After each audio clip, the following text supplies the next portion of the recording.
ladies and gentlemen and all other genders present here today. My name is Katja Schnellecke. I'm a policy advisor for international gender justice and feminism at Friedrich Ebert Stiftung, which I will abbreviate in the future with FES because it's just a lot easier, based in Berlin. And it's my absolute pleasure to welcome you to this parallel event at the 67th CSW in New York for a gender-transformative digital New Deal. Just a few housekeeping rules at the beginning. So we are videotaping the session, so if you don't want your voice to be heard, please don't ask any questions in the Q&A. You can address us bilaterally after the session. We're also taking photos. Our lovely photographer, which you can identify by amazing strawberry summer earrings, will be taking photos. If you do not want your photo taken, please just let her know. Also, if you don't want to be in any of the videos and you feel uncomfortable, just stay further in the back of the room. Veronica is kindly doing Spanish translation over there. So if you need Spanish translation, please go to your right-hand corner of the room. Last but not least, there's going to be a Q&A towards the end of the session. So we have quite a few changes on the panel throughout. If you have any questions to a specific speaker, please just scribble it down and we'll come back to you at the end of the session. All right, with a focus on innovation and technological change and education in the digital age for achieving gender equality and empowerment of all women and girls, this CSW offers an immediate opportunity for taking a look at impact of digitalization and to start a concrete conversation on visions for digital justice. Accelerated digitalization of economic activity presents both opportunities and challenges. Platform-mediated interactions can bring economic opportunities for peripheral geographies and women if public policies and investments are actually able to keep pace. However, despite the transformative potential of digitalization, the mainstream platform economy reflects and reproduces gender exclusion in labor markets along intersecting axes of age, geography, class, race, and caste. Women who are marginal farmers, informal workers, or small producers face exploitative working conditions and a livelihood squeeze in the digital global value chain. The current dominant order of the digital age has intensified exclusion, extractions, commodification, and capital accumulation. As welfare delivery and emergency cash transfer programs also went digital by default with the COVID-19 pandemic, the world's poorest women and girls fall through this critical security net. The enormous market power of corporations and big tech have captured national governments facilitating privatization through the promotion of tech solutions and public services, as well as avoiding tax obligations and manipulating trade negotiations to guarantee monopoly rights, leading to greater inequality and feminized poverty. In parallel, massive deregulations, intensification, and precariousness of labor across digital transformation. Sorry, just got completely lost. In parallel, massive deregulation, intensification, and precariousness of labor across digital platforms, digitalization, and telework are changing the world of work and greatly impact women in the informal and formal economy, including in public services.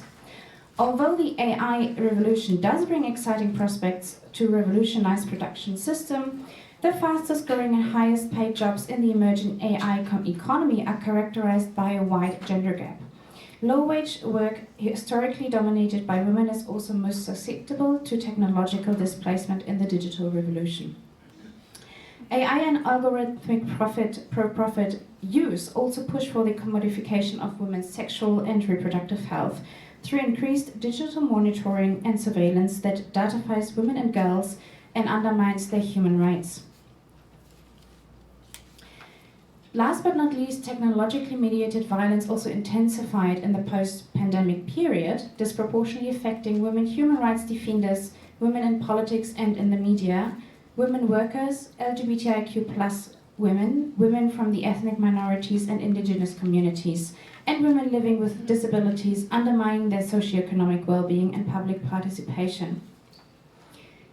No gender transformative change will be possible under these conditions. Against this backdrop, I'm here with you today in the audience, as well as our partner organizations PSI, DAWN, ActionAid, OXFAM, the Center for Economic and Social Rights, the Global Initiative for Economic, Social and Cultural Rights, the Global Alliance for Tax Justice, the Tax Justice Network, Womankind, FEMNET, FES and IT for Change, who have joined forces to call for a digital New Deal.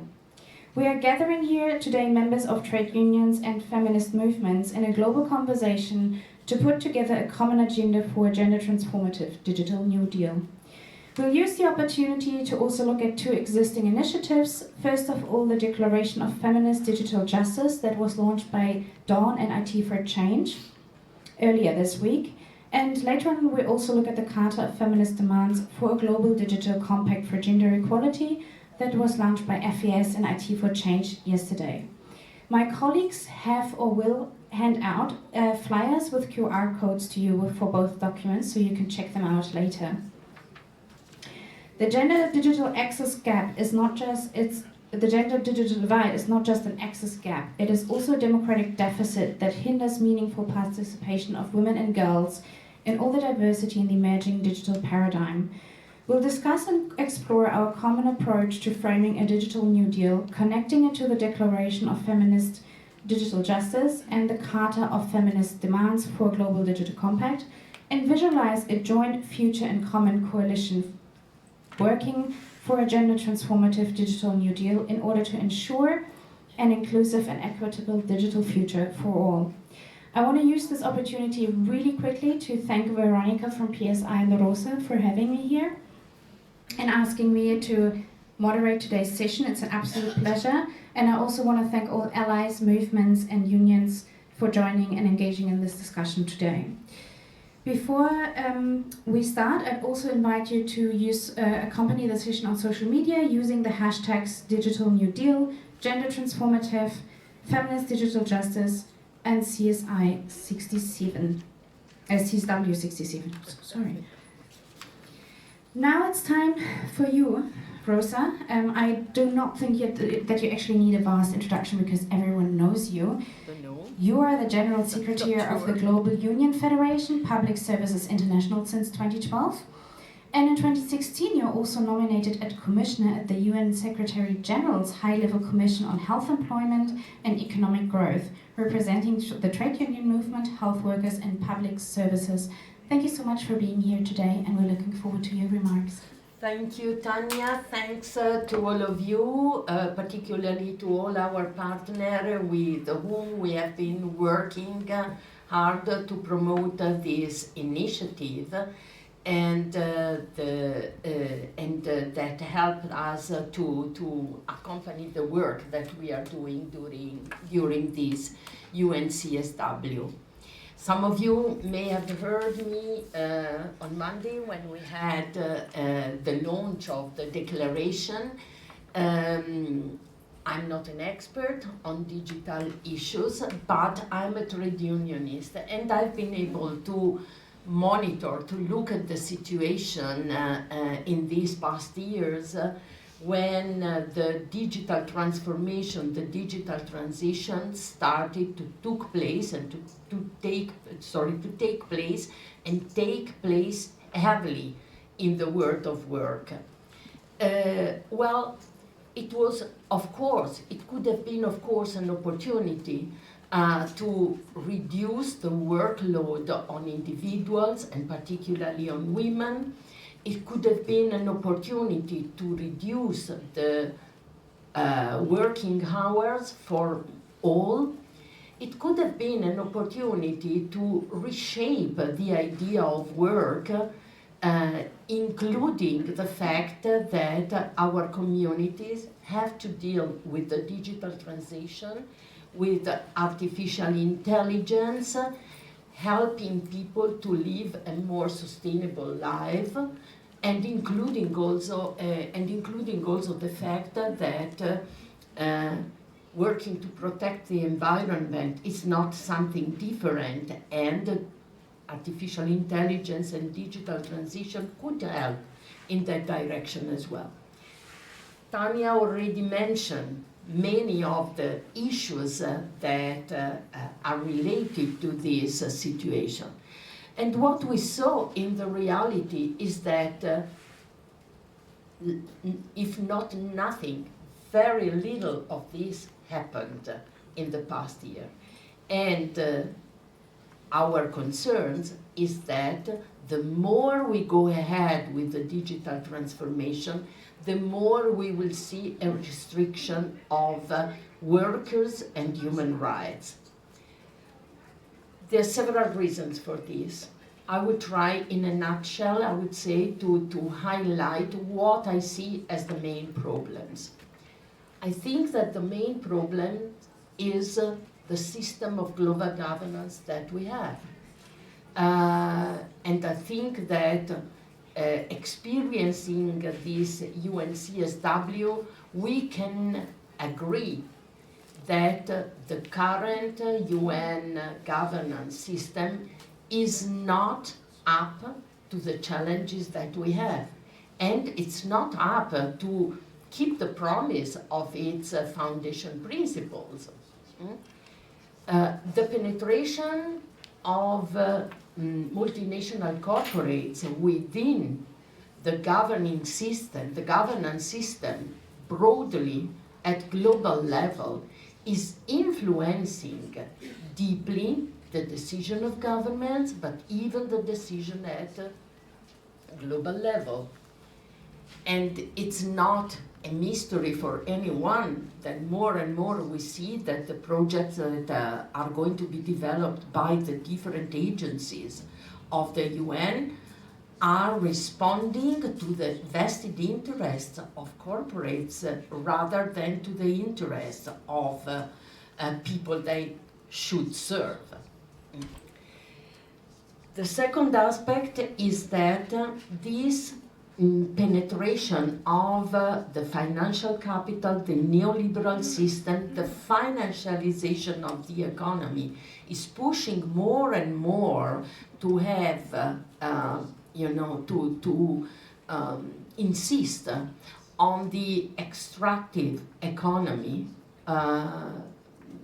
affecting the environment, affecting women, and fostering the idea that a virtual economy can be more profitable for those who are rich and make more profit than the real economy based on productive and reproductive work, which is what we think what we put also at the basis of our demand for a reorganization of the care work and the care redistribution.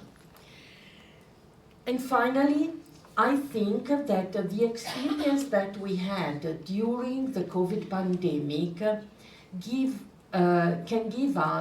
can provide us many arguments, many reasons to say that the virtual environment, it has been able to respond to the first real need that we have to keep in touch, to continue to do our work and to maintain the connections in our networks, with our members, with workers, but it has not been able to deliver the well-being that we could have aspired to have, at least. We saw the growing impact of domestic violence on women, the increased workload on women, the digital divide with women who have the possibility to access internet and technologies, and those who couldn't, who had no possibility to do that.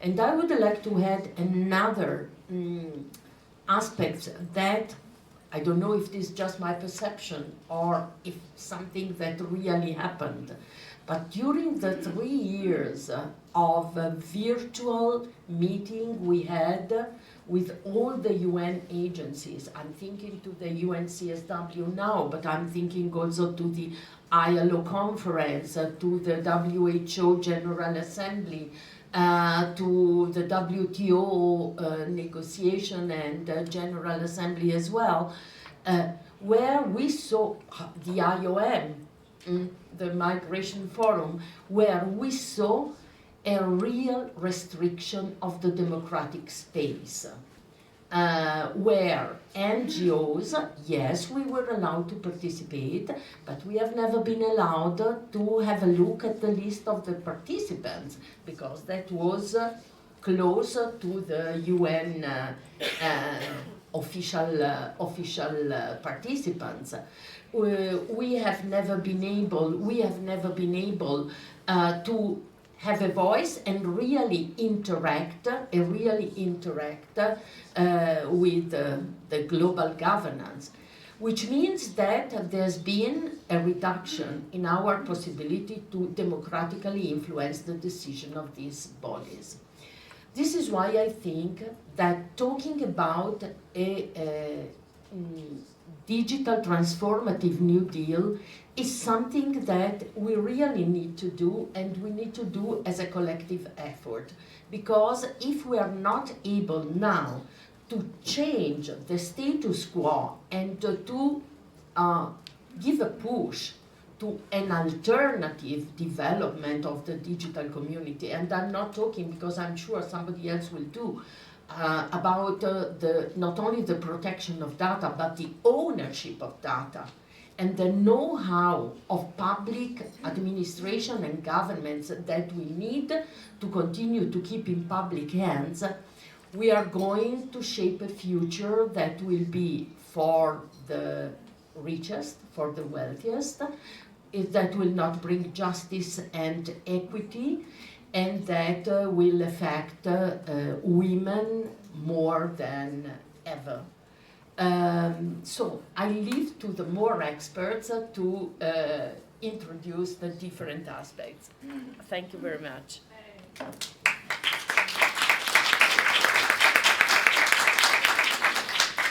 Thank you very much, Rosa. I now have the pleasure to introduce you to Yiping. She is a Dawn Executive Committee member, a Chinese feminist, author, and activist. She co-leads Dawn's sexual and reproductive health and rights activities, and she also participated in creating several vibrant women's NGOs in China after the 4th World Conference on Women held in Beijing. Yiping, it's a pleasure. I'm looking forward to your introduction. Thank you so much for this introduction and for the invitation. This is my great honor to speak, but I feel like I shouldn't be here to speak. It's the wonderful work of my other colleagues, Nandini, and from IT for Change, and Flora from Dawn, has leading this development of this feminist digital justice declaration. There's more postcard outside the room, but there's a few on the table that you are welcome to take, and you can scan this code and get all the information and the wonderful work they've been doing. So it ended up that I am the one who's going to speak on this topic that was built on the excellent work and coordinated by the other two feminist colleagues here. So I think my task is give an introduction about what it is the Feminist Digital Justice Declaration. What is the content, what's the process, and what we can take it from here to the future, and how to link it to this important agenda, the Gender-Transformative Digital New Deal. So I think that is where the purpose of being here and get together for brainstorming together. So let me begin with a little bit background information about this initiative. So this initiative was conducted between the August 2021 and March 2022, all during the pandemic time. Dawn and IT for Change had co-convened a working group of 36 feminist scholar practitioners from Asia Pacific, Africa, Latin America, centered on two critical questions. So this is two questions that motivated this discussion and this initiative. The first one is, how can we halt the data extractivism and reclaim the emancipatory promise of digital and data technologies for gender justice agenda? How we stop them from doing the wrong thing and advancing a feminist agenda. The second, what the vision of feminist digital justice that we seek to outline. So we not only stop the wrong agenda, but we also want to forge into a more feminist vision. So this is a very important. So with this vision, the working group had created the background paper of the critique of this current regime's problem, and also developed a declaration. So everything is online and available. We make it available, and it's also translated in different languages, I believe. So there's the 4 pillars in this declaration. The first one, I think, is 4 pillars as covered economic, social, political, and governance issues. So the first pillar is feminist digital economy. So what is a feminist digital economy should look like from the feminist vision? A new rule of law-based AI paradigm that committed to eliminating social cultural bias in AI system and promoting the creation of a public value and ushering in redistributive justice in the AI economy. And alternative models of platform form that transfer power to women-led and worker-owned social and solidarity enterprises. Unlike the capitalist platform model that now is dominating and overhanging our daily life. So that is the vision. And also, in the feminist digital economy, we also vision an intelligence economy that humanize labor, not robotize or dehumanize human, and that enables the realm of work to be reconstructed at the site of self-actualization. So you're not machine, you're not dehumanized. You don't feel like you're a human being when you're was dominated by this so-called platform economy, and also the public benefit and social inclusion and ecological sustainability are as a key ground norms for the new digital economy. So that's new feminist new digital economy vision. On the social and on the social aspects and social pillar, a digital society should be based on the reciprocity and the solidarity, moving away from the centralized server-client paradigm of the mainstream internet platform, currently the platform, towards a plurality of community networks that enable the flourishing of multiple ecologies of belonging, akin to the organic intelligence of underground forest networks. So this is a kind of tongue twist, but I think our following speakers will elaborate, what this should look like in the realm of the world of work, in the reality. And the public resource must be dedicated to development of such feminist communication infrastructure to reclaim the digitally mediated public sphere for the surveillance from the surveillance capitalism that you have already mentioned.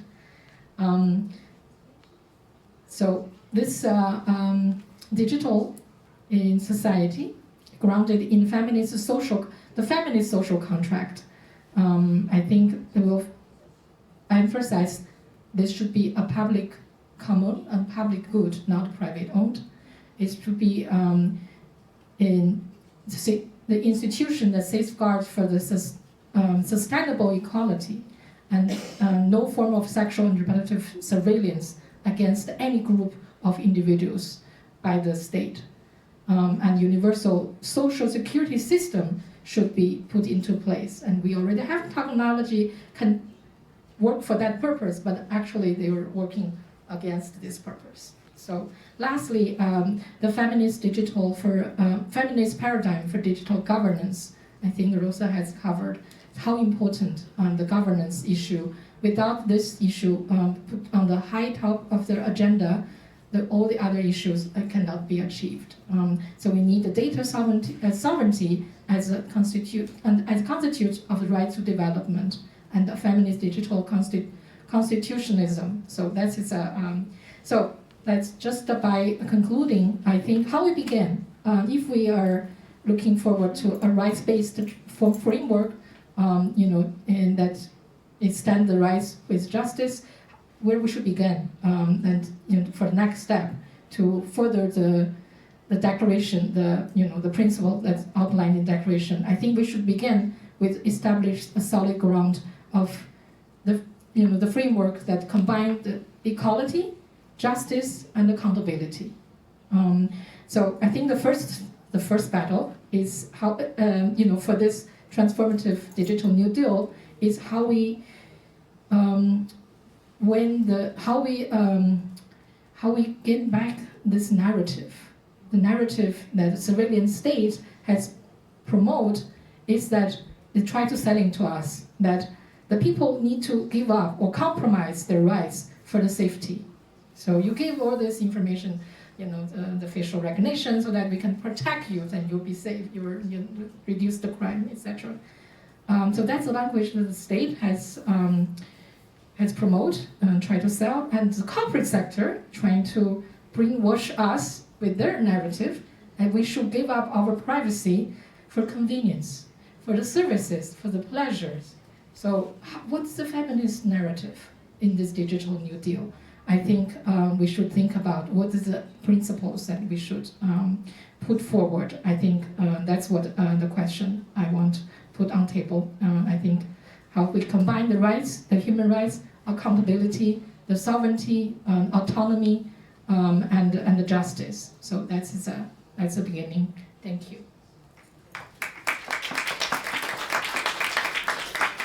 Thank you very much. I think this gives us a lot of food for thought already. I would now like to invite our next three panelists to join me. For those of you who joined us in the audience a little bit later, my name is Katja. I'm from Friedrich Ebert Stiftung and facilitating the session on the invitation from PSI. And you're not losing the opportunity to ask Rosa or Yiping any questions. Just jot them down. We'll have a Q&A closer to the end of the session.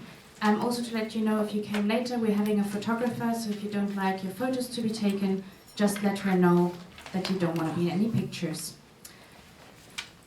Okay, so we'll start our panel where we want to look at the linking of the Declaration of Feminist Digital Justice that we just were introduced to with the Gender-Transformative Digital New Deal.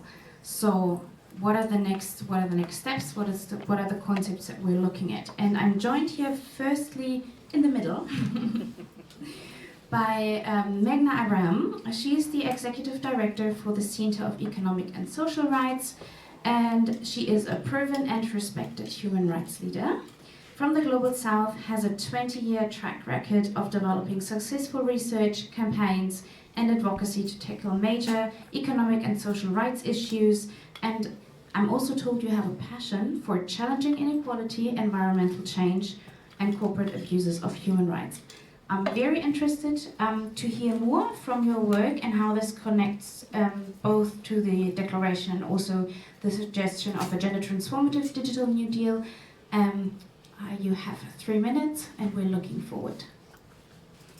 Thank you, Katja. I can definitely solve all of these issues in 3 minutes, given my considerable passion. So I think I think the other speakers have already very comprehensively pulled out the challenges. I know that the speakers after me are going to continue to do so. I think the key question that I would like us to focus on is what is the role of human rights and what is the value of what we've called the enabling human rights-based approach in this particular context. And I think we should just, I can give you I could talk to you about a lot about international human rights law. I don't think that's what's actually helpful in this context, and definitely not in 3 minutes. So I think the key issue for me is how do we view human rights? Do we see them only as a sense of a limited set of safeguards that have to be built in, that have to be built into models once they are developed? And the models, let's be clear, and I think as Rosa has pulled out very clearly, the models are built on the basis of what is profitable. So the models, when we are discussing, as Rosa was saying, well, we're always looking at all developments in new technology and saying, but they have the potential to be transformative. But were they developed to be transformative? Or were they actually developed based on a market neoliberal model, which is about getting the greatest amount of profit from it, which is not necessarily about the transformative potential. Often that is a completely accidental or maybe side thing that we are sold. What is developed is not developed for that basis.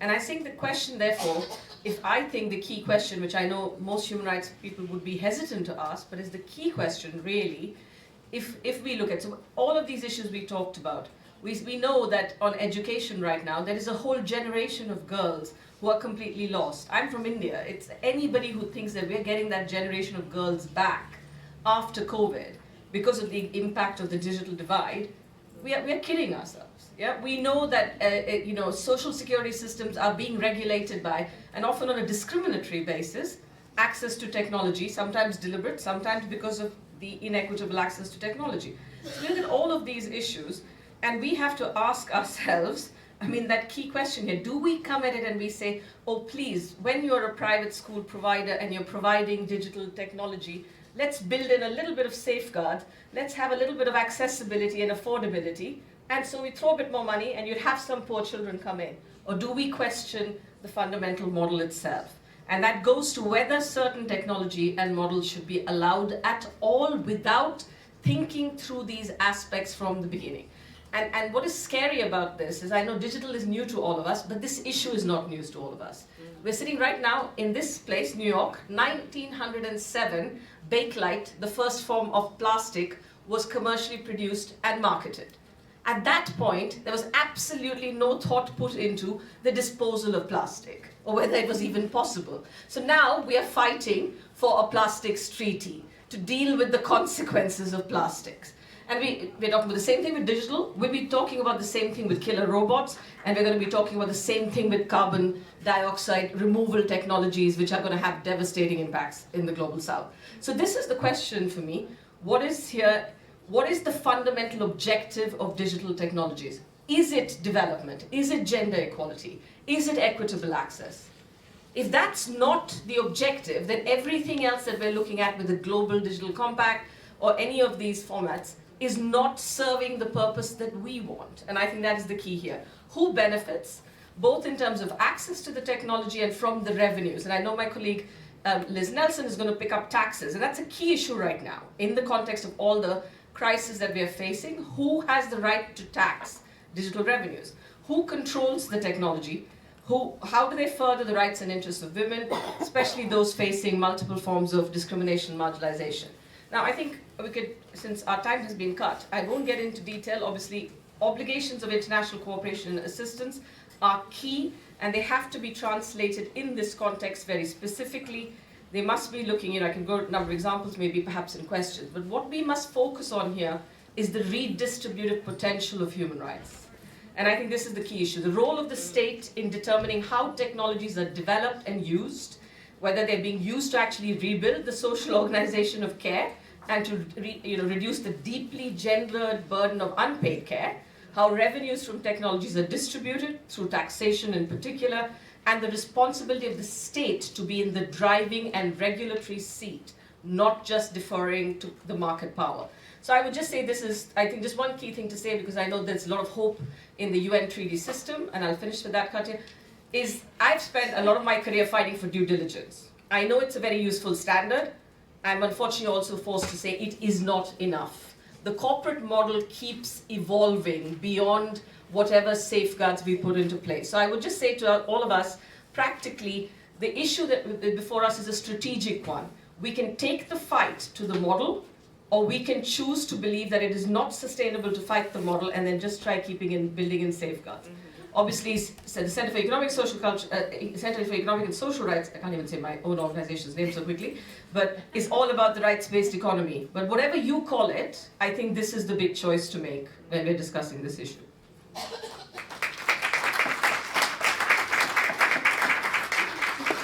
Thank you so much, Meghna. I think we need a longer session to tackle all of these interesting points in depth. So thank you for making an effort to be so brief. And I hope that we'll have time to follow up in the Q&A on this later. I'm now joined by Wangari Kinoti, a Pan-African feminist activist engaged in global policy advocacy on women's economic justice and structural gender-based violence. Over the last 16 years, she has campaigned and implemented programs through civil society and social justice organizations, covering women's political participation, women's land and natural resource rights, corporate accountability, women's paid and unpaid labor, as well as violence against women. We're very happy to have you here, and I also give you three longish minutes, and we're looking forward to your input. Thank you so much, Katya. And let me just double check that we have. I'm just double checking that we have. We'll have a second chance to come back. So I'll say half of what. Hopefully. Okay. I'll try and say half of what I was going to say, and then I'll say the second half later. So thanks so much for the chance to contribute to this conversation. It's a timely conversation. It's critical. I agree with everything that has been said so far. I'm going to focus on women's labor, as I like to do, because women's labor, despite it being the labor that sustains households, sustains communities, economies, sustains life itself, despite this, across the spectrum, women's labor is undervalued, it is often invisibilized, and it's also taken for granted. Whether this labor is paid or unpaid, whether it is care work, and non-market work. And I would add, when it comes to women's work in the so-called informal economy, which I prefer to call the popular economy, because by calling it the popular economy, we're disrupting the fallacy that that the informal economy is somehow marginal, right? While in fact, it is how the majority of households in the world earn their livelihoods. And it accounts for 61% of all employment globally. In Africa alone, up to 90% of women are in this form of employment. So it isn't informal, it's popular. And of course we know that many of these jobs are in the sector are care jobs. I like that the declaration on feminist digital justice talks about the need for an intelligence economy that humanizes labor and enables the realm of work to be reconstructed as a site of self-actualization.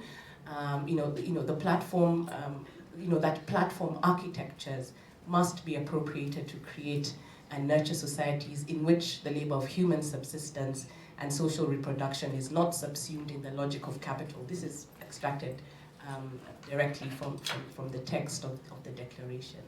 So, as Katya mentioned, I'm with ActionAid, and we recently did a study on women's economic rights and the gig economy, which we're calling for now platforms of precarity. And by the gig economy, here we mean where online platforms connect workers with one-off pieces of work, right, or gigs. So we focused on 7 countries across the 3 regions, across 3 regions in the Global South. So the countries were Ghana, South Africa, Kenya, Brazil, Guatemala, Bangladesh, and Vietnam. And we will be sort of releasing a policy report based on this study sometime in April, hopefully. We're working on that. So why did we want to study this? Because as we know, many governments are rolling out strategies aimed at harnessing the opportunities digitalization can create. We know this, we've probably heard that this all week, including in the world of work. So in Africa, for example, the African Union has a 10-year digital transformation strategy designed to reap the benefits of the 4th Industrial Revolution, right? And this is also supposed to support the implementation of the African Continental Free Trade Area, or the AfCFTA, which, if implemented as envisioned, the AfCFTA will be the biggest free trade area in the world, connecting 1.2 billion people and covering 55 countries.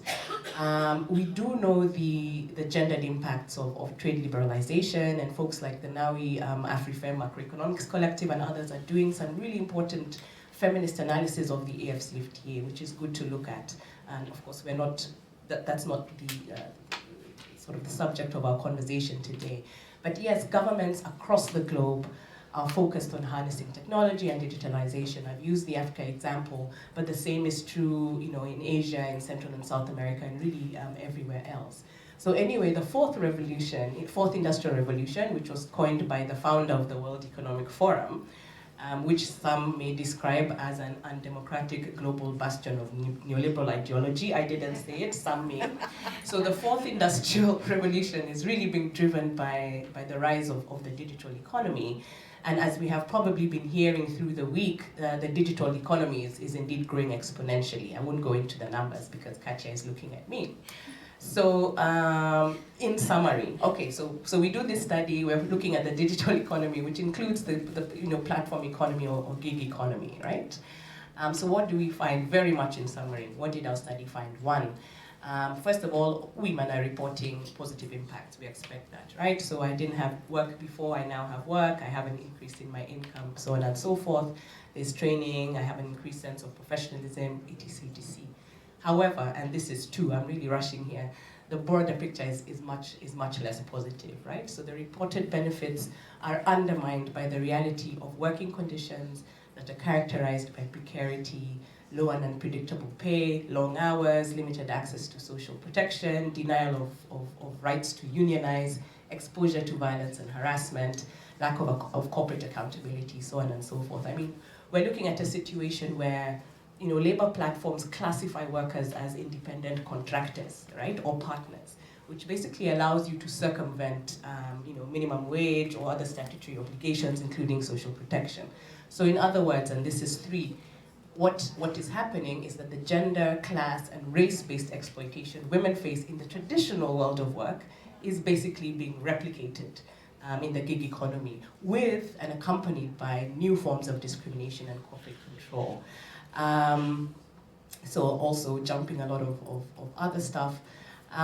It's really about, and of course, we're saying that the size of platforms, companies, and conditions they provide to workers varies. We know this. However, broadly speaking, this unchecked expansion of corporate power is enabling the exploitation of women as cheap app-based labor, further entrenching power dynamics rooted in racial and sexual division of labor, and very importantly, in the case of multinationals, and a few people have mentioned this before me, based in the global north in particular, maintaining relations of coloniality.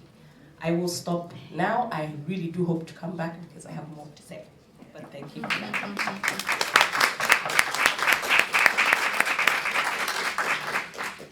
Thank you so much.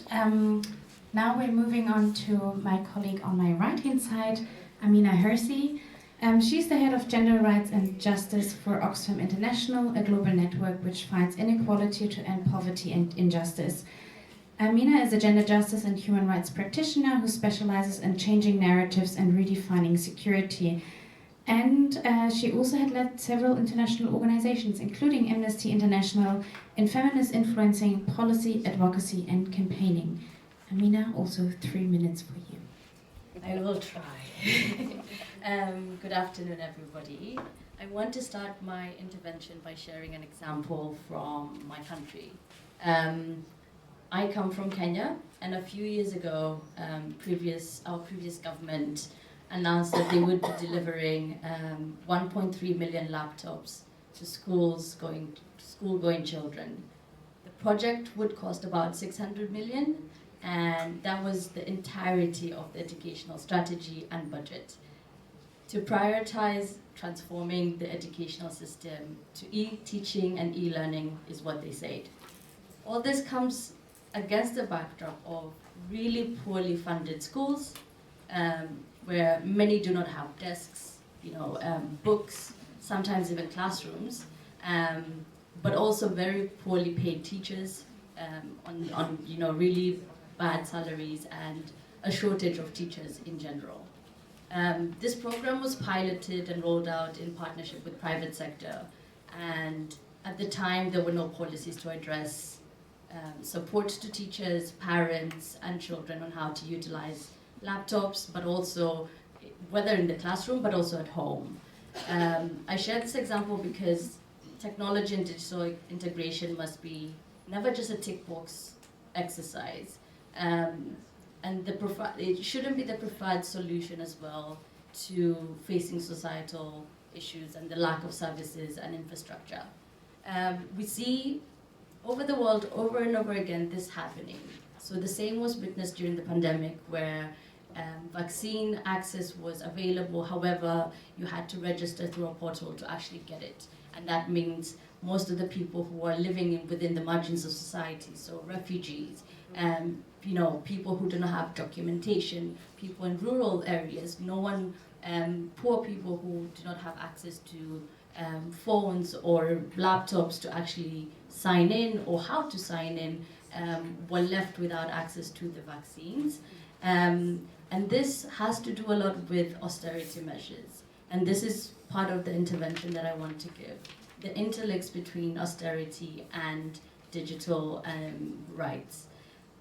Austerity, like digital rights, exists within the intersect of patriarchy-fueled neo-colonial capitalism. And I know there's very many systems of oppression to deal with, but it really is, ends up, at the sharpest end of exploitation for women, girls, and gender diverse people. And they're left to cope with, as Wangari just said, precarious and unprotected low income work, while their underpaid care remains completely invisible. Today, as more than 85% of the world is living under austerity, and with 70% countries cutting funds to education services.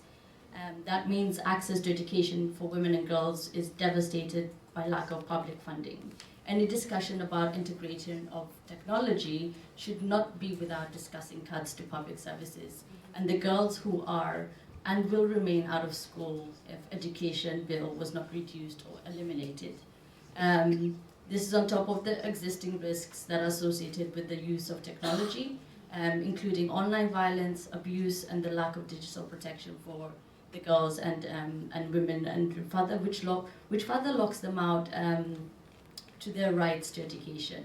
And for many countries, we see increased, shift to digitalization of public services. This insistence of technological innovation often carries an enormous risk of privatization, privacy, security, and we must ensure that we're equally prioritizing the adequate funding to public services and promoting digital rights. But for many feminists and for many people, activists who they have been doing the work, reimagining, developing, advocating, and implementing alternative economic models, frameworks, and strategies. It's been ways of how we organize, engage in economic activities, and push alternatives to the mainstream. And we've had a lot already with this new contract, but also in different spaces. So I think what we need to do more is push for the accountability aspect. And this is what you were mentioning earlier before. How do we get to start actually holding our governments, our leaders to account to this reimagination and feminist alternatives to the work that we do? I think I kept it on time. Thank you. Thank you so much. We are now joined by Liz Nelson virtually in a second, but I think, I'm not sure how you feel, but I'm getting a little starstruck up here. I've just had so many very important interventions. I would love that we have more time, and I think it's time for a round of applause for PSI for bringing us all together here. Thank you. All right. Liz Nelson is director of the Tax Justice Network and leads work on program of collaboration between tax justice and human rights advocates in initiatives of practical application and including regional and global researchers, advocates, and campaigners. Hello, my name's Liz Nelson. I work for the Tax Justice Network. Good morning, good afternoon, good evening. I know you have many fantastic panelists in person with you today, and I'm so pleased to have the opportunity to briefly set out the means for financing digital sovereignty, including how we can combat tax avoidance and tax evasion by digital corporations. It's a massive and complex issue, but we shouldn't be too daunted by the technical intrigue of tax, because justice is almost entirely a political issue. The enjoyment of rights and the well-being and progressive development of women and girls is dependent on states curbing the exclusionary and extractive nature of digital economy. So what has tax got to do with it?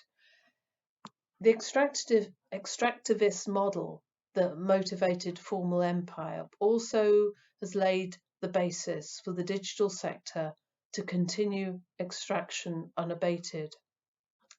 I wanted to briefly just set out the role of tax and how it can mitigate that extraction, which has been happening under the new digital economy, where the likes of Apple and Amazon are able to extract the lowest effective corporate tax rate of almost any multinational companies. Tax justice sets out different roles in which it can be progressive. First, to raise revenues to fund public services sustainably, for redistribution to curb overlapping inequalities that deny human rights to women and girls and other marginalised groups, to reprice public goods and bads such as tobacco consumption and carbon emissions, and also to provide a broader policy package to prevent social harm, for representation where tax underpins state-citizen relations in such a way as to promote responsive and accountable government. Now, elite resistance to more tax justice measures is the central obstacle to progressive redistribution. In a state of tax justice, women and girls have the power and the information to demand effective political representation, but that delivery depends centrally on progressive taxation of income and wealth and the regulation of finance and monopoly power in the public interest. The ability of governments to pursue progressive taxation in line with public preferences depends in turn upon a global tax architecture that ensures all countries are fairly heard in rulemaking and in standard setting. The estimated $500 billion of revenues lost in total each year to cross-border abuse by multinational companies and wealthy individuals creates huge incentives for those same actors and their tax advisors, including the digital sector and international law firms and banks, to lobby intensively for both the legal space and the social permission to continue to undermine the states and societies where they make their money. For this reason, international tax abuse, and indeed the whole range of illicit financial flows, are dependent upon financial secrecy. That secrecy and the wider conditions for tax abuse only exist because of the continued willingness of jurisdictions to provide them. Necessary progress rests on the normalisation and the delivery of the range of tax justice policy measures and institutional reforms. The core platform, known as the ABC of tax transparency, is really critical. Automatic information exchange between jurisdictions identifies undeclared offshore accounts, beneficial ownership of companies, trusts, foundations and partnerships. While there's progress there on beneficial ownership, it still lacks robust verification and many loopholes continue to exist. Country by country reporting by multinational companies is necessary to reveal the misalignment between where their real activity, economic activity takes place and where profits are declared for tax purposes. Now, two key supporting planks of the domestic policy agenda provide for disclosure and enforcement of tax justice, and together they are crucial to ensuring that taxes are applied fairly and are perceived to be so by the wider public. And that in turn is crucial to the degree of tax morale and tax compliance without which the social contract can quickly unravel. And my final point about global governance of tax in the 21st century requires a genuinely inclusive and representative forum at the UN to replace the rich country members club, the OECD. These transparency and governance measures can reset the platform by which women and girls and others most marginalised can flourish within a transformative and progressive digital age. Thank you.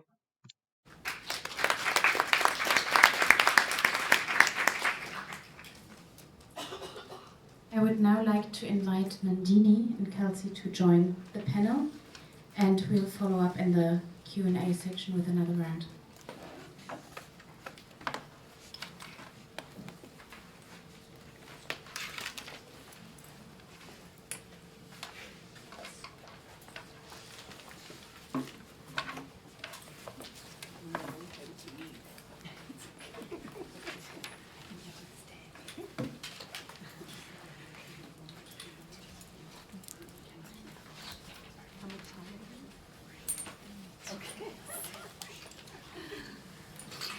All right, now I'm joined by Kelty Cameron.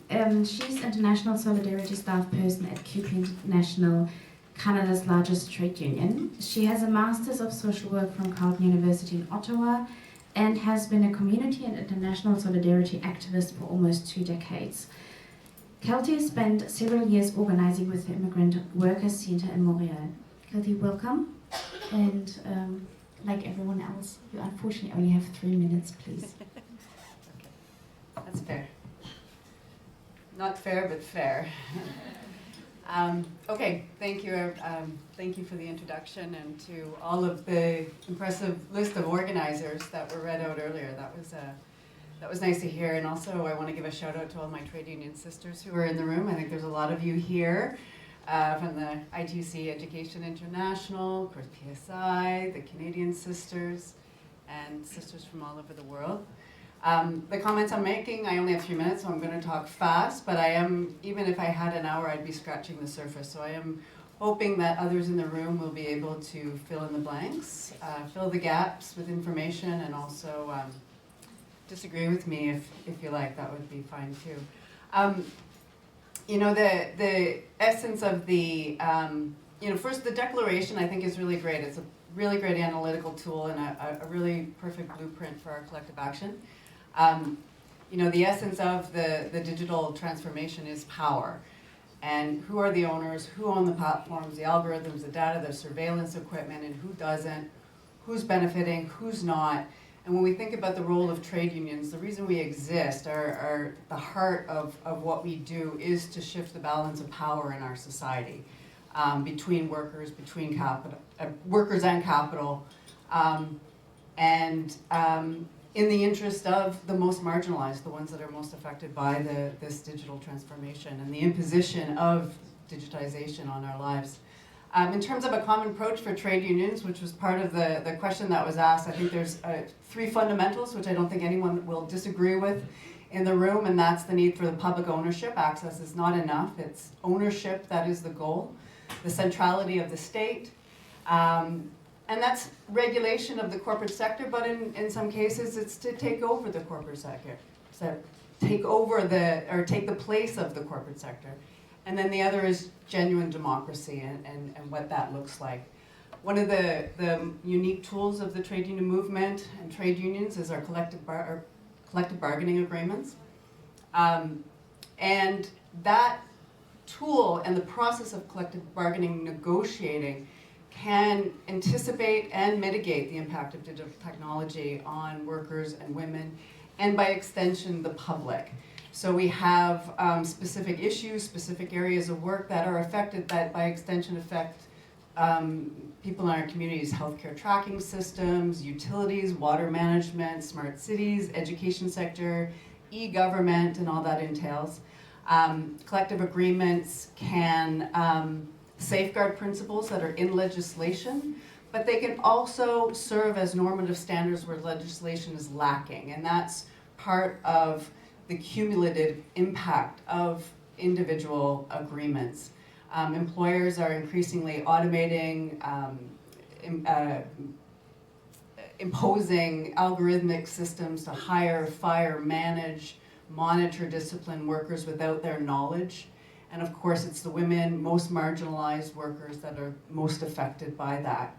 On the point of legislation and regulation, collective bargaining is not enough. And so it goes without saying that privacy legislation, workers' health and safety, anti-monopoly legislation, public procurement are some of the biggies. That's not exhaustive. But for example, public procurement is an example where public unions or public sector unions can be particularly informative and instructive for lobby efforts and also lending expertise, because in many workplaces, I'm thinking Canada where I am, it's the public sector workers who are involved with the government procurement policies and processes. So there's a lot of expertise on the front line. And then also, of course, public sector unions and the union movement generally, not just the public sector, are on the inside and the outside fighting against the privatization and the hollowing out of the public sector that's occurring because of the imposition of undemocratic digitalization. A critical site of struggle that is coming or is happening is obtaining a digital trade policy. I'm looking at you. And the need for a trade policy that doesn't undermine government's ability to regulate, that protects workers, the public sector, that enforces labor rights legislation, and that protects sensitive data, of course, health, biometric, national security, law enforcement, all of which have devastating impacts on the most marginalized. And so trade unions have, in coalition and collaboration with social movement organizations, made efforts and gains over the years to struggle against the corporate capture of these free trade agreements, and specifically challenging their the way in which they're used to expand corporate power. And unions will be involved in the ongoing struggle for a just digital trade policy. Finally, last point, I'd be remiss if I didn't mention organizing when I talk about the labor movement. That is, singularly the greatest source of power we have is our ability to collectively act. And unions and workers, worker-led initiatives and trade unions have been organizing creatively around the world in spaces where they are highly exploited by digital technology.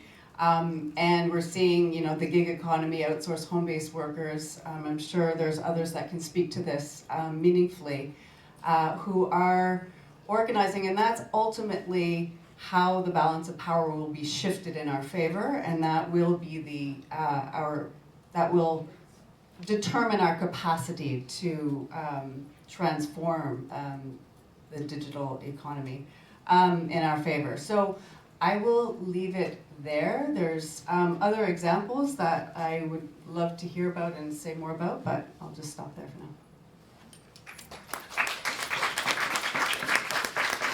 Thank you so much, Kelty. I would now like to invite Nandini Chami for her remarks and for the presentation of the Carta of Feminist Demands for a Global Digital Compact for Gender Equality. Nandini is Deputy Director at IT for Change, and her work focuses on research, advocacy at the intersection of digital policy, development justice, and gender equality. She is part of the core team working on policy advocacy for data justice, inclusive digital trade, gender perspectives, and the debate on ICTs as means of implication in the SDGs. Nandini, the floor is yours. Thank you, Katya, and thanks to all colleagues, especially the PSI colleagues. I just want to say that let me first introduce the Charter of Feminist Demands from the Global South, that tell you a little bit about the effort, and then connect that with the agenda we are all collectively discussing today, which is about a gender-transformative digital New Deal and how that relates. So in 2022, IT for Change and FES, in partnership with the Asia Pacific Forum for Women, Law and Development, Access to Knowledge for Development Center of the University of Cairo, Research ICT Africa and FES Syndical, convened a series of regional consultations in the Global South involving nearly 100 feminist academics, scholars, trade union representatives and other civil society representatives to look at the normative directions and action agenda on how we can decode what's happening to the digital paradigm from a feminist perspective, and then co-develop feminist visions of our shared digital future. So the Charter lists out these feminist demands in a conceptual framework, and I would like to point out that the Charter speaks to one problematic that was actually articulated by all the speakers who preceded me today, and that is this, that when you look at mainstream discussions on gender and digital technologies, including in the CSW negotiating text that we are all seeing, we notice that there is this push for gender-inclusive digital innovation, but nobody is asking the question, inclusion into what? So then the result is that you have a situation where there is a techno-solutionist, ICTs as tools type of approach, where we are just like thinking that the technology is getting developed, so let's add and stir the gender agenda into it, and then let's correct like algorithmic bias and discrimination, for example, without actually looking what are the algorithms for, who owns them, whose profit like it is derived from the algorithm, and so on and so forth. So essentially, when you begin the conversation from the other direction, asking the question of inclusion into what, we start recognizing that the digital is not like a value-neutral technology. It's actually a structural force that is reconstituting the market, the public sphere, the state, and all the structures of economic and social power, like you also said this earlier in your intervention. And if we have to really have a gender-transformative digital New Deal, then we have to approach the intersectionality lens from a structural perspective and actually reshape the digital structures so that it is not capitalism that is driving the trajectory of the digital platform data and AI innovations, but something else and a new political economic regime. So from this starting point, in the Charter, we actually have three key demands. And I'll just speak about two aspects which have not been touched about earlier, but before that I'll just give you a summary of the key demands. So the demand number one is about how we have to ensure the accountability of transnational digital corporations for protecting women's human rights, both civic political rights and economic, social and cultural rights. And a lot has been said about it, so I will move on to the next issue. And this is about the fact that when we are thinking of a socially just digital transition, and this has become a buzzword we increasingly hear, this will not have any meaning unless there is a feminist digital justice approach that is transversal in all the multilateral regimes of trade, taxation, even intellectual property, and looking at labor rights and all these things. And this needs to change. And the third point is about how do you actually reclaim the internet as a communications agora from the jaws of surveillance capitalism, and you actually look at data resources and a new order for this. And this is the issue I will just speak about a little bit. So when you look at data resources and data governance today, there is an understanding that as long as personal data protection is taken care of, then nobody asks the question of who does that aggregate data belong to, right? The default assumption is that the private platform or the capitalist can enclose it and use it for perpetuity. And this is the fundamental problem at the heart of all inequalities in the digital order. So if we have to change this, there is an idea that if data and aggregate insight is social knowledge, this should be treated as the knowledge commons of society. But then, increasingly in the UN system, whether it is in the Committee on Food Security or the World Health Organization, you hear this discourse of data as a global public good. At first instance, this seems a very feminist idea. But then when you probe deeper, you see that this is actually a very dangerous idea, where if the infrastructural capacities to mine intelligence from data are not available to all the people, then this will only lead to a situation where free flow of data flows benefits the powerful platform elite. And this is what we must overturn. Thank you. Thank you, Nandini. I will now hand over the facilitation baton to you, and would like to invite the panelists to join the panel again. I'm going to disappear and go around the room with the mic, so if there are any questions, please raise your hand, and I'll be right with you.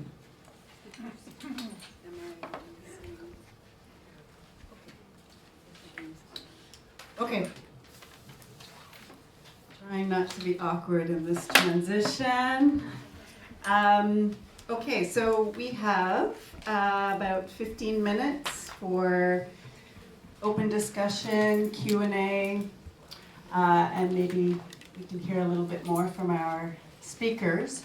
So what I would like to do is just ask you to put up your hand, and I will take note of, and I may ask for support to make sure that we see everyone's hand in order.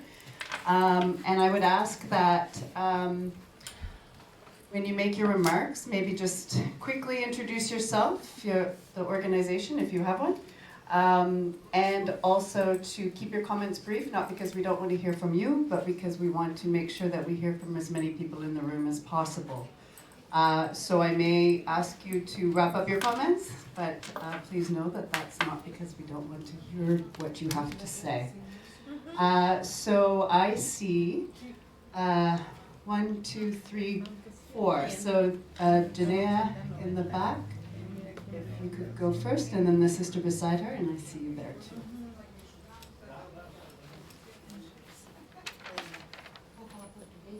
And maybe what I'll say is we could take maybe 2 or 3 questions, and then we'll turn it over to the speakers to respond. And you're gonna. We're going to do a consecutive translation from Portuguese to English and then from Spanish to English for these two. Ok? Junéia Batista, sou do Brasil, Internacional de Serviços Públicos e Confederação Sindical Internacional. Eu cheguei um pouco atrasada porque eu tinha coisas do Brasil resolvendo, enfim. Mas dizer o seguinte, o pouco que eu peguei das falas das companheiras, que foram as nossas expositoras, eu me dei conta o seguinte, mulheres, nós temos que fazer a revolução novamente.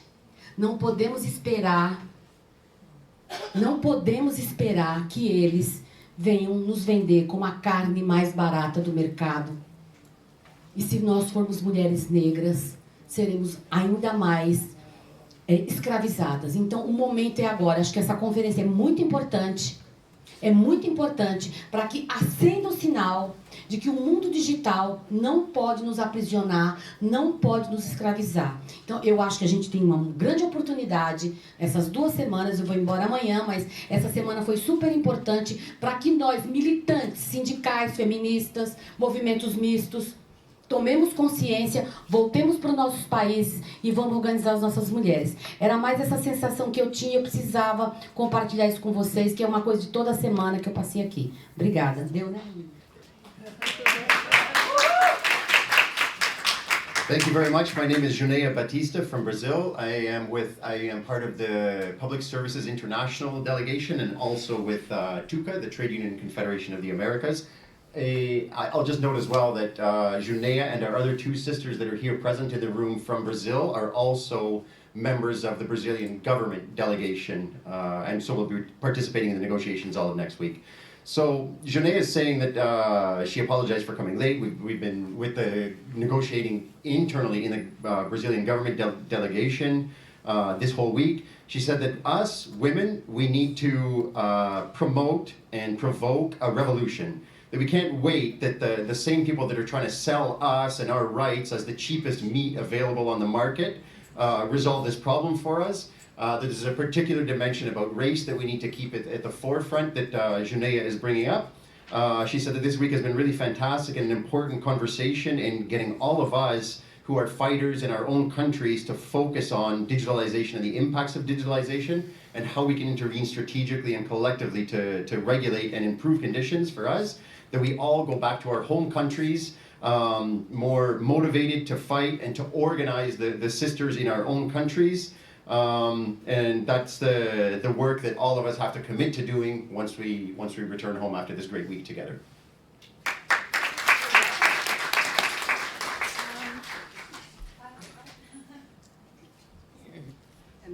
Thank you. Hi, my name is Memory, and I'm with FEMNET. I'm just curious. Thank you so much for bringing this. I'm just curious in terms of what can we do about the workers who are displaced, who have not been paid, and what do we do, because we know that the ownership, I think we talked about the ownership of most of these accounts and these economies, digital economies, are in the global north. And how do we put protection mechanism, especially for our countries, to be able to even collect tax? But also I think what's concerning is where do they go in terms of the way we already have mostly women who are not even unionized. They've been displaced by boards. We just learned yesterday that a bank in South Africa, one single bank replaced 3,000 workers with AI. And where do they go? Because what mechanisms can we put in terms of the infrastructure, in terms of how do we get the connection between the human rights, the workers' union, and the feminist movement to really have solutions to protect and mechanisms for redress for all this. And also looking at the women who were also displaced in their workplaces during COVID. You know, I think there are all these gaps in terms of what can we do and how do we even go back and make sure that they get their redress, because right now we don't seem to see the mechanisms. Thank you. We'll take one more question and then we'll turn it. Gracias. Mi nombre es Loreto Vallejos. Soy de Chile. Participé en la redacción de la nueva Constitución, que fue rechazada en septiembre pasado, y estoy muy emocionada de escuchar el concepto de justicia feminista digital como una necesidad para la protección de la democracia que falló en mi país. Hoy estamos en un proceso capturado por los partidos políticos en Chile, donde personas como yo soy profesora, independiente, no vamos a tener la posibilidad de defender el feminismo, la democracia, a las mujeres, a las niñas. Es muy emocionante para mí, estoy muy emocionada de escucharlas, me siento motivada. Hemos sido canceladas en nuestro país, estamos solas después de este proceso, pero creo que la unidad de Latinoamérica y del mundo en torno a la justicia feminista digital nos puede llevar a superar este proceso en Chile, que se perdió, pero que creemos que es posible mantener en el tiempo juntas. Mi pregunta es, y me gustaría a lo mejor que lo compartieran, ¿cómo la justicia feminista digital apoya a la democracia y es un atentado a la democracia cuando no existe acceso a información veraz, a información correcta en nuestras comunidades? Las mujeres en Chile no pudieron decidir informadamente y eso hizo que nuestra propuesta fuera rechazada en Chile. Así que estoy muy contenta. Muchas gracias por la oportunidad.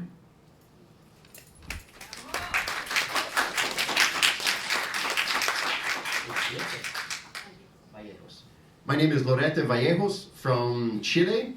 Loreta participated directly in the constitutional process, unfortunately, which was voted down in Chile, but was a direct participant in that process.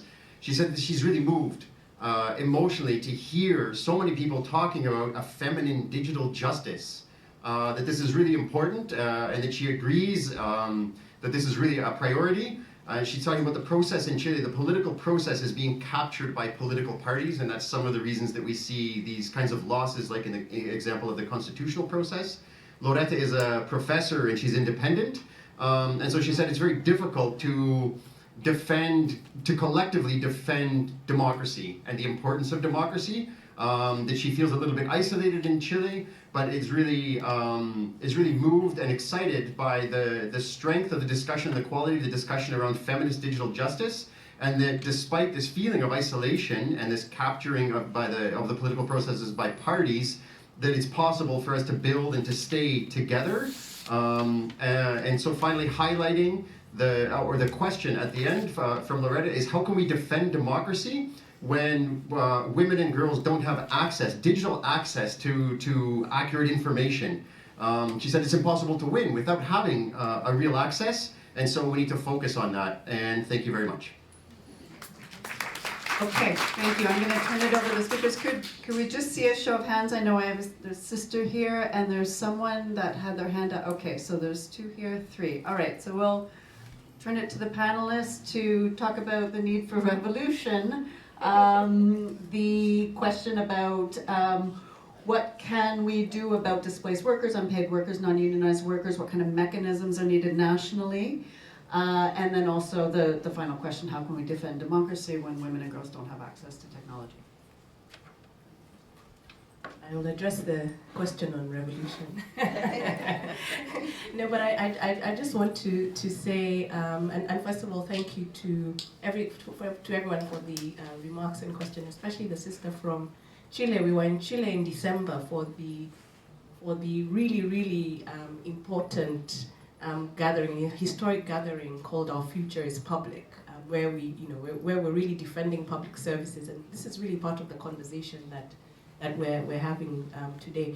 But I wanted to say that we can talk about platform capitalism, and I think we've kind of done that, or sort of digital capitalism, but we also need to talk about digital colonialism. And I think there's been sort of some allusion to that in different ways so far. So for those of us who are invested in decolonization and decolonial strategies in all aspects of our work, as I am certainly, those strategies need to stay on top of the new forms of imperialism. And this is what we're talking about here. And I think Nandini has also alluded to that. How is data being extracted and commodified? Who is doing it, right? It's colonial institutions, it's multinational corporations working for this imperialist system.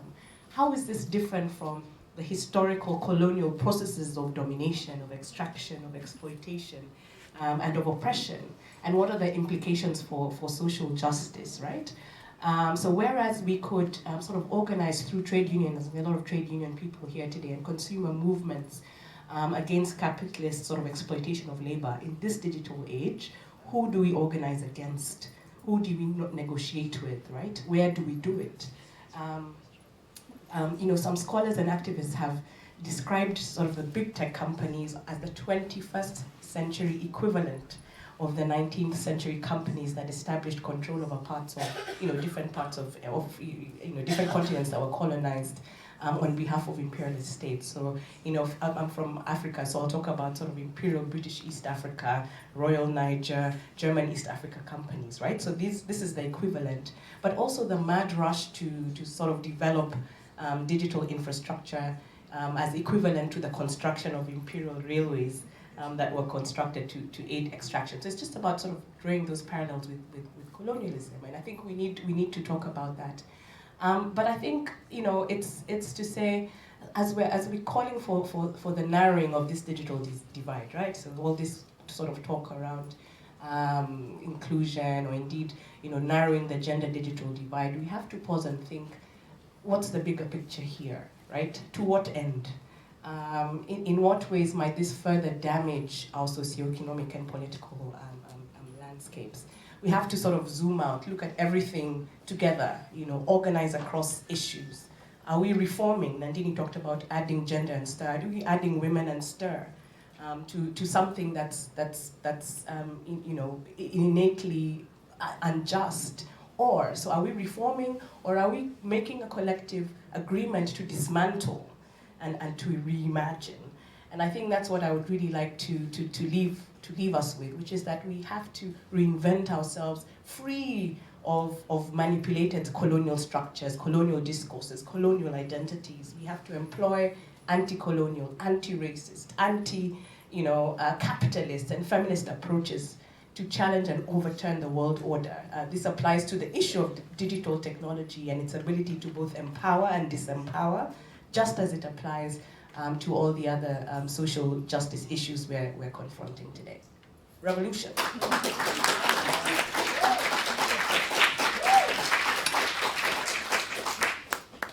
So, thank you very much. Well, I know how passionate Junea is and how she is engaged in trying to motivate women and women workers to join our campaign. Yes, indeed, we are here talking about the fact that we do not need to adapt to the situation, but we really need a deep change. And I must admit that for some time, the trade unions have been a bit shy in approaching the issue of the digital transformation, as they have been in debating the issue of the climate change and protecting the environment. Because of course, we are here to defend work, to promote workers' rights, and when you lose your job, you have no rights. That, of course, is a concern that we need to keep in mind. But it's not simply talking about adaptation that we can change the situation. We are not going to change the power relationship. We are not going to change or to reduce the conflict between work and capital. Not at all. We are simply trying to put some pad here and there, while we need to have a transformative idea of the society. And I think that revolution is exactly that. We are not calling to bring weapons and go and on the street on that. We need a change, but this means that we need to be very vocal when we talk about the current governance systems. You're talking about decolonialization. I totally agree with you, but this means that we, as the workers and women, have to raise the voice anytime that OECD or our governments within the governments that are members of these OECDs, and they are not only the very rich government, there are also governments from the south that participate in the OECD, continue to dictate the global agenda, and they are dictating the global agenda in the interest of the richest countries. That's what is happening. And we need to be aware, for instance, the OECD is eroding even the role of many other UN agencies, talking about health, talking about tax, talking about labor, talking about a series of governance and public administration, a series of issues that have to continue to be in the hands of a democratic multilateral system. That is not what we see now. So the participation of women, in my view, is what makes really possible a deep change. Of course, we need the will to promote this change and to promote it without compromising. That doesn't mean we don't need to find an agreement with the other, but we need to be clear in our principle and what we know and what we want to achieve. And about what we do with workers that are going to be displaced, that lose their job because of the introduction of artificial intelligence and technology. Well, I think that the problem is exactly this one. Either we use technology to reduce the workload and to change the perspective of what means work and labor. We do not have to live to work. We need to work to live, and leave space to our life. That's what we need to do.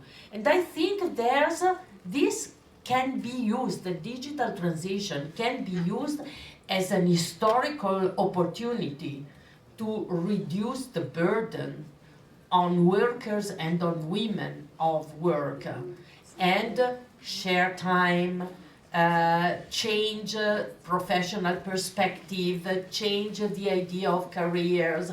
That's something that would be possible. And I think this is the idea of an alternative development and more sustainable development that we need to achieve socially, economically, culturally, environmentally, and that's what we need to do. I'm not sure we will be able, or we are ready to do all this, but at least we need to try to get it. I'm going to be very brief because I think other people need to use the room. So I think definitely, I agree with everything that the speakers, in fact, everything that people on this panel and the interventions from the floor. I think everything that is said here is key. I think just very quickly, just to pick up a couple of points. I think on Wangari's point of colonialism is key there, and it's important to remember that those companies historically were backed by states, and we have to stop falling for this idea that the companies are operating outside of state support. All of this colonization is happening with support, particularly from governments in the global north, but also with governments in the global south being captured. I think we have no doubt of that, and so we need to focus on that. So on that, I just want to point to a couple of things here. One is that I think, picking up on the points that Liz and Rosa have made, we need to break the silos, because everything that we are discussing in this issue, colonization, financialization, the impact, all of this applies if we switch to environment. It switches if we look to privatization in other spaces. So I think one of the key things for me is to take these core issues, and I think, as Amina said earlier, take them strategically to the different battlegrounds. The process that's happening, kicking off hopefully in the General Assembly, looking at tax, if that stays a technical process, none of the things that we are talking about will come to the table. So this issue can't stay at CSW, it can't just stay at the digital spaces. It has to go, we have to go space by space, and we have to hit at the model. And I think just on the point of the issue of the workers, and I think that's key, that's a practical issue, I think doors are being opened up through climate litigation that we need to strongly follow on corporate, on other forms like labor. And again, that the key issue that we want to hit at is actually notions of liability, notions of shareholder primacy, notions of fiduciary duty. The day a director of a company can be held liable for unpaid wages in Kenya or India, I assure you, if a director can be held personally liable, the world as we know it changes fundamentally.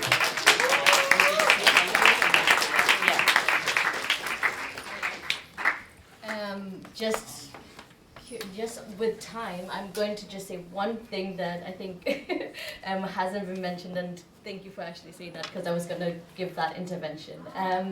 The only thing I wanted to add, I think, is I think a public informed and aware of their rights, whether it's digital or human rights, are able to make better informed choices about what to adopt, how better to hold governments accountable, and to hold power, to challenge power when it comes to issues around privilege that we all see. And I think just to add on to that, I was reminded today about one of the key things that we really need to highlight is, in terms of our feminist principles, is the aspect of care. We all are working so hard, de-siloed in our own narrow spaces, and with solidarity, with care, with focus on love, joy, and support with in the imagination of a better future, we would absolutely be able to tackle all this and really center, a feminist digital divide. I say that wrong. Digital media, we understand. New deal, yes. Thank you.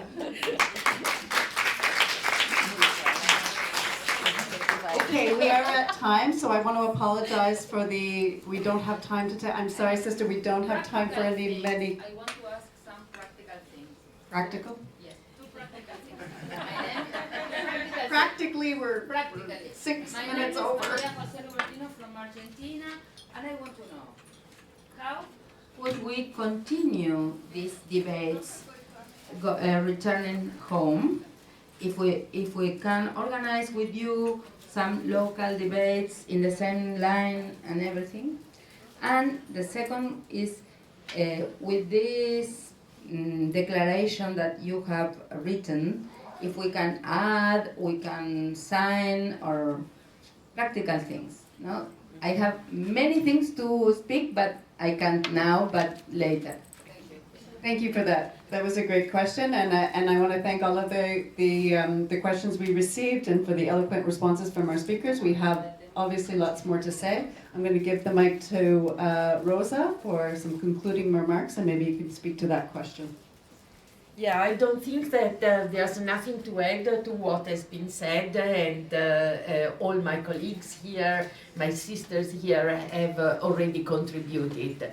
I think there's a lot of meat on the grill, and we have to work together, to continue to work together to make more I don't know how to say, but I would say impacting our policies and our perspective. I would like to just to conclude by saying that your question is exactly what we need to say right now. Of course, all of us, I guess, all our organizations are open to continue the debate at the national level with all of you, with your organization, to help growing the movement. That's essential for us if we want to succeed. And of course, I assume that the manifesto, the declaration is open to receive new people signing, organization participating in that project. That's the aim. We launch an idea, we launch a project, and we hope it will grow around the world and in the different nations. My suggestion, I hope it's shared by all of you, is that today we put the seed of this work, and in a reasonable time we are going to convene another meeting where all together we will decide how to make effective our proposal and how to being able to construct, to build a real movement that will impact on the decision of the global organizations and our national organization as well. I hope this is enough. Well, I know that sometimes we say we convene a meeting to decide that we are going to have another meeting. That's not the case. That's not the case. We had a deep discussion today. There's a lot of things that are already clear in our idea. Now it's time to say how. And that is what we will do next time. Thank you so much for being here.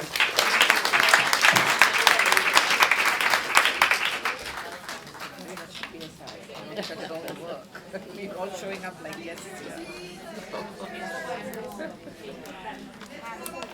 Thank you, Womankind. Picture.